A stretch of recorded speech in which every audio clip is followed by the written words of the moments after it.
Kang Gareng iki mengasih solusi. Solusi? Emangnya ana apa, Gong? Kok teko solusi? Iki jarene Kang Gareng Ndul. Bulane bulan suci Ramadan. Awake dhewe berlomba-lomba dalam kebaikan. Ndul, kepiye, Gong? Lah mulai saka iku, aku kepengin ngejak dirimu ya awakmu ya kamu supayane ayo bareng-bareng, Ndul. Ngene lho ya, Gong lho. Aku ya gelem-gelem wae. Tapi aku malu kok, Gong. Pak Gundul, kok sing mbok isine iki apa? Ya maklum Ki Gareng, wong jenenge aku iki ya wong niki, mone ora tau blas. Rasane atiku ndredeg gemeter. Jenenge ora tau iku ya piye ya. Pokoke ora iso diutarakan ngono Ki Gareng. Pak Gundul, kepiye Ki Gareng? Senajan kaya ngono kuwi, yen pancen awake iki kanggo kaapian ya ora apa-apa to, Ndul. Iya. Ngene ya. Senajan aku iki ya ngene, aku arep berbenah diri. Ngono Gong ya. Yo ngono. Iya.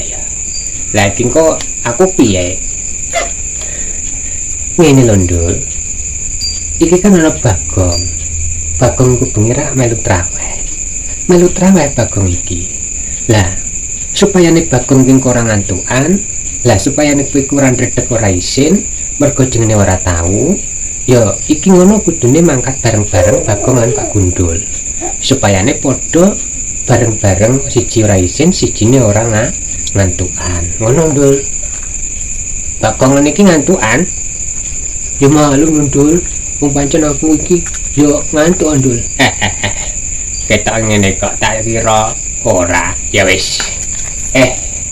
Mumpung aku iki sik nang alam donya, ya apa sing diaturke Ki Gareng ya tak lebokne pikirku, tak angen-angen nganti sak seprene.